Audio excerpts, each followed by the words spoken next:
is my hot tub yoga float. Now, this is not an ad, but it should be, okay? Wave hot tubs, show Uncle Baby Biscuits some love. We actually purchased this $500 inflatable hot tub from Wave Spas. Come over to the side here.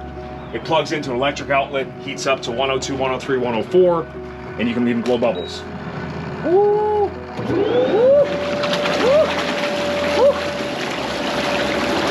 Again, this is not sponsored content, but I'm on the wrong side of 30. I turned 40 this year. I know many of you are, and I have joint pain or injuries from the past. As you get older, there's less margin for error with some of those old injuries, and you just wake up stiff and sore. So I've been doing pretty much for the last couple months, I wake up and I spend at least 30 to 60 minutes in the hot tub. I've been waking up extra early to do it at 6 a.m.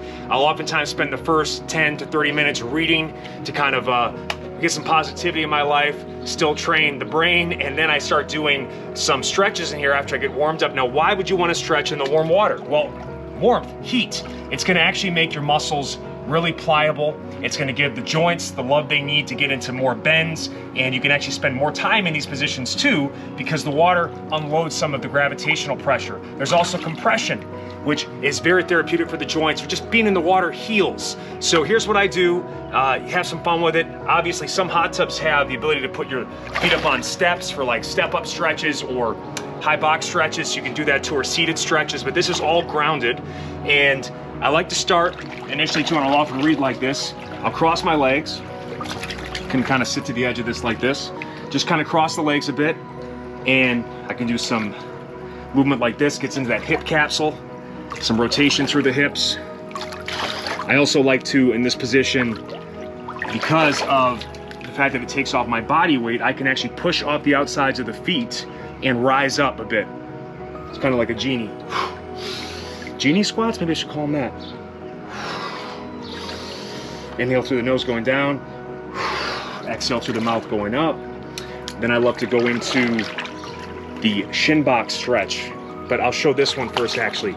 You kind of cross the legs like this. It's kind of a pretzel, and it really gets into the hip capsule, the glute, piriformis. A lot of people that have sciatica symptoms, this area gets really tight. And again, the water just allows me to get in this position really nicely, spend a lot of time in it. Most of these shapes you want to spend about 1 or 2 minutes and just move around and flow. This is my tight side, so I'll spend twice as long on this side, kind of pushing out against it.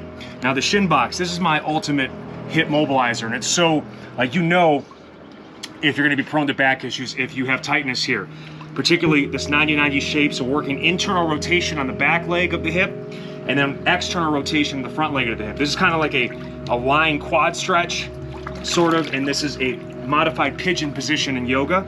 We're working both angles here, and initially I'll just kind of start, and you kind of see me pushing the hip forward and back. I also love to get into this shoulder too, do some scapular work, shrugs, packing the shoulder down. This is so good for mobilizing the shoulder joint and strengthening the scapula and rotator cuff muscles as I retract and depress. And then I like to clamshell here. So I'm gonna post up, push out against the side. The thing to understand, if you can't get rotation through the hips, you'll compensate by excessively rotating or moving through your lumbar spine or lower back. And that's a problem. That's what causes pain. So again, mobile hips means less back pain. Clamshelling, work on my external rotators, my abductors, and I can sometimes push down this knee and lift up that trail foot. Small little range of motion, but a little internal rotation there as well. Now, my favorite thing is the shin box squat. This is one of the best ways to correct imbalances between side, both strength and mobility. I'm not trying to put too much pressure on this because again, it's inflatable. I'm just kind of touching for counterbalance. I'm gonna exhale up through the mouth. Inhale down slow through the nose. And again, because I'm so warm, typically on land I'd be so stiff I'd almost kind of start dumping off to the side. It would just take me a while to get into it, but I'm already just so loose and warm.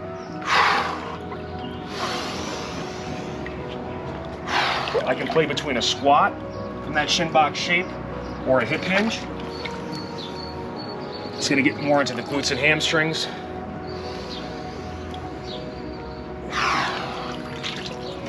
And I can also switch sides, but another good one is just kind of getting into a seated squat here, and I can just work on coming in and out. Open up those hips, baby. This is the money shot, by the way. Should be on OnlyFans, right? But we're showing some love here. Free content. Oh yeah, right there too. And again, pay attention between the differences between sides. And oftentimes what I'll do, because I'm tight, my right hip is missing a little bit of internal rotation, meaning that in this position when it's the back leg, it's a little bit tight. So I always spend twice as often I do it twice as often and twice as long every time I do it in this tight side. And a lot of times too, when I'm watching TV at night, or I'll check email, or I like to stack.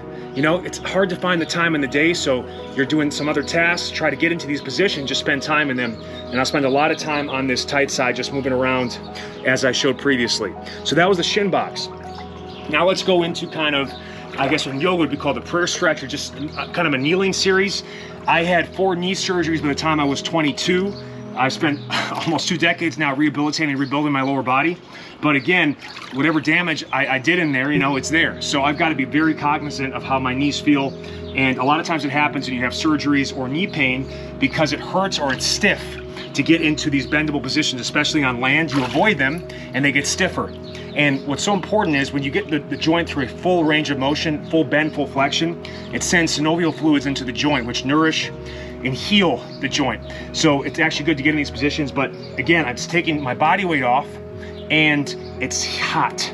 So I can actually get in some really good bends here. And if you're still struggling to bend, start with what's called flexion gapping. Take the ankle bones and stack them right behind the knee, and then stack your hamstring onto your calf, and just start by kind of moving. This is going to do a couple things. It actually massages and releases a lot of the soft tissue restrictions in the upper calf, lower hamstring, and behind the knee. It's also creating this gapping force. And it's like mobility magic. You do this and you can automatically bend your knee more because it gets into the joint capsule itself. But I'll get here and I'll just kind of work on some side to side movement. So this is actually not only mobilizing the knees, but also the hips. All right, I can come back here and kind of post up on my hands. I can do some scapular shrugs. And then I can actually start working a little bit of a hip extension from this position. So it's really doing a couple things here. It's stretching the quads, and you'll feel the pull coming all the way into the knee capsule. If it feels super tight, or you feel like some pulling or pulling on the actual kneecap itself, it means that these quads, they need some love. You got to self-massage them with a foam roller or a lacrosse ball or softball. They're tight. And much like if you took a rubber band and knotted it, and you tried to pull on that band, it's tightening things up, so you can't take the muscle through its full range of motion, and it's putting excessive pressure and compression on the joints we don't want. So this, again, it's kind of a movement screen too. It tells you how your body's feeling. Even if you don't do this like to start your day, 5 or 10 minutes pre-workout, if you work out from home or if you have access to a hot tub at your gym, it's such a smart way to train, especially in the morning, because the first 30, 60 minutes you wake up, you're dehydrated and your spine is super stiff. And it's very prone to injury, much more so any other time of day. So you want to hydrate and you want to heat, and give yourself a little extra time, especially if you're on the wrong side of 30, to warm up that spine. Side to side here. And then I can start to come onto my toes here and improve my toe and foot mobility. A lot of times people will complain, they get into a lunge shape or a split squat and they can't dig the toes into the floor because they're missing the appropriate amount of range of motion there. So I'll post up, and you can even hear some clicking and cracking. All right, again, I said I was old. Uncle baby. Side to side like that, working both sides. I can also post up like that and work on some bends, flex, extend through the knees and the hips. And then I can also bring it into kneeling squats. Exhale up, inhale down. While I'm in this position here, I'm going to go into a quadruped, all fours position. Now, many people complain of wrist pain during push-ups, so here's what I'm going to do. I'm going to take my hands. I'm going to start by, kind of like I just did with the toes, I'm doing the same thing for the hands. I'm trying to spread the fingers. I'm kind of moving side to side here. I'm actually feeling all the articulations in small individual joints mobilize and open up a bit. And then I can take my fingers and point them towards my body. And again, this would be so tough if you were cold and not in water, because it's tough to get motion like this through the wrist. But spread the fingers, move side to side, rock back, really trying to improve your wrist mobility. And I even like to come through and do some what's called scapular shrugs, keeping the arms straight. I retract, the shoulder blades, pull them down and back here, and then I push them away up to the sky. I protract, really key for working the serratus anterior muscles right alongside the ribs, very important for shoulder health. So I just did that series, and we can also bring it into a rocking squat. All right, you have trouble getting to parallel or below in your squat position without kind of rounding your lower back or lumbar spine, or butt winking as they call it. This drill will help. Inhale back, exhale forward. You can kind of shift side to side a bit to get into the adductors. And then I love going into some kind of split positions here. So I'll come forward like this, and I'm just gonna work on getting on the toes, mobilizing the toes, feet, and ankle, and I'm also taking that knee into full flexion. But again, it feels so good. Usually, if I rush myself into this, and this happens to a lot of people, it hurts. So you just automatically avoid it, or you hold your breath and panic. But by going through this sequence, and again, when I come out of the hot tub, man, like I feel great. I can then start to apply these same ranges of motion on land. I know, I hesitate to share this because a lot of people, aren't blessed to have access to a hot tub. But I knew this was going to be key for me as I got older. I set the goal. I needed access to both the pool. When we bought this home, I've got to get a pool because we're living in the desert. Show the pool. We paid for it. We just refloored it, okay?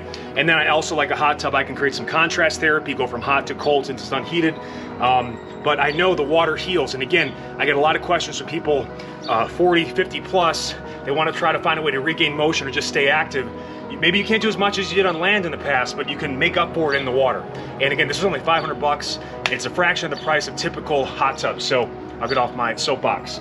Here we go. So I did some of that. Now I'm going to kind of go between rocking back and then driving forward. So I'm getting hip flexors on the trail leg, and I'm getting knee, ankle, hip, and glute on the lead leg. I'm also kind of doing like a single leg kneeling squat here.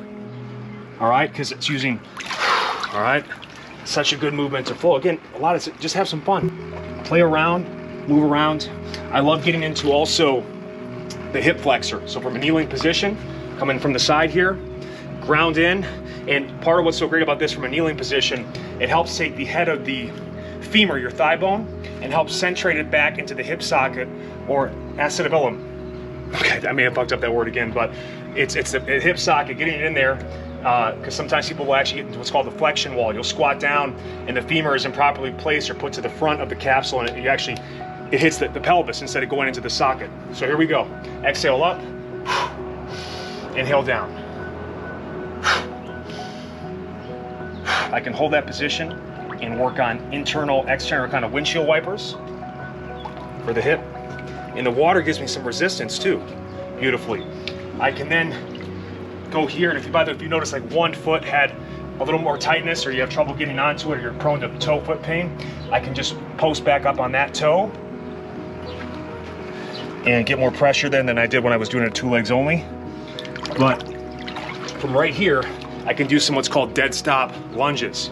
So pause, exhale up, hover, inhale back down.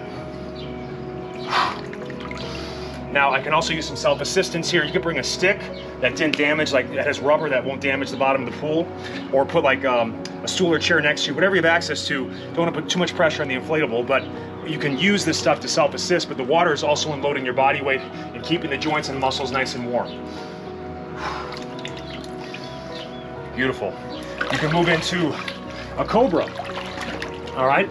Working full body extension and work on kind of squeezing the glutes and pressing the hips to the floor.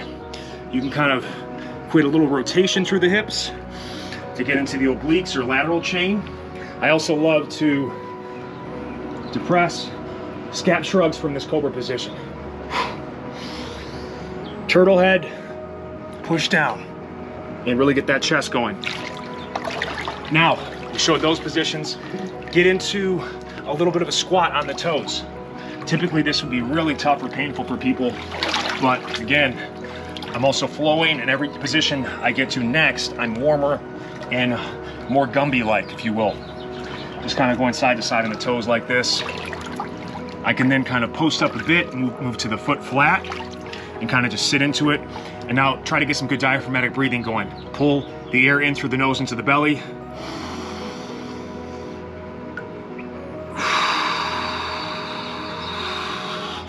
Full exhale through the mouth. I can come in like this and out. Oh, that's a real money shot. Money shot.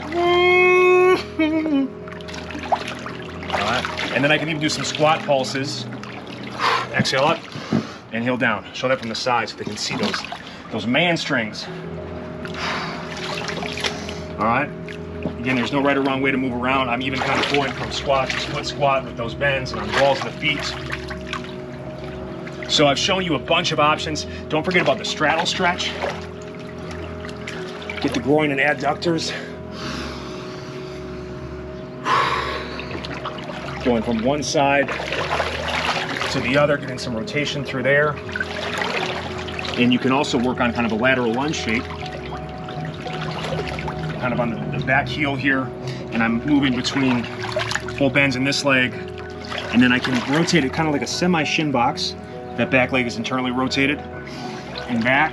Ooh, so good. I can feel it coming all the way into the giblets. Woo! That's that groin, baby.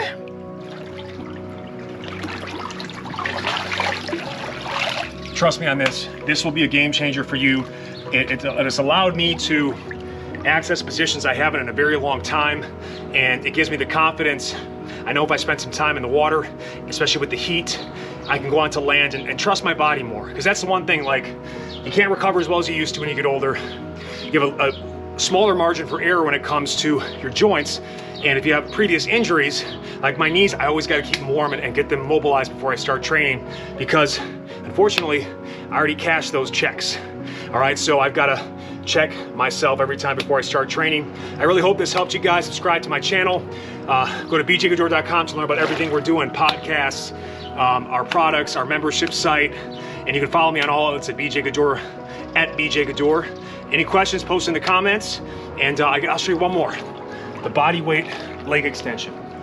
So I'm digging in, inhale back, keeping the glutes tight. Exhale forward. Now initially it might just be a slight little range of motion. You don't force it. And every rep, if I do it to like 5 to 10 reps, I get a little more range. My wife is like, you just closed out this video. Why are you still talking? All the way back.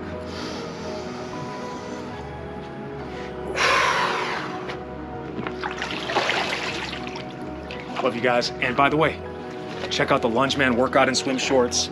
4-inch inseam, thick thighs save lives. Go to sleepswellseparately.com to get your own pair today. We've got some in lots of colors, different prints, and they're guaranteed to increase sexual activity in your community. Peace.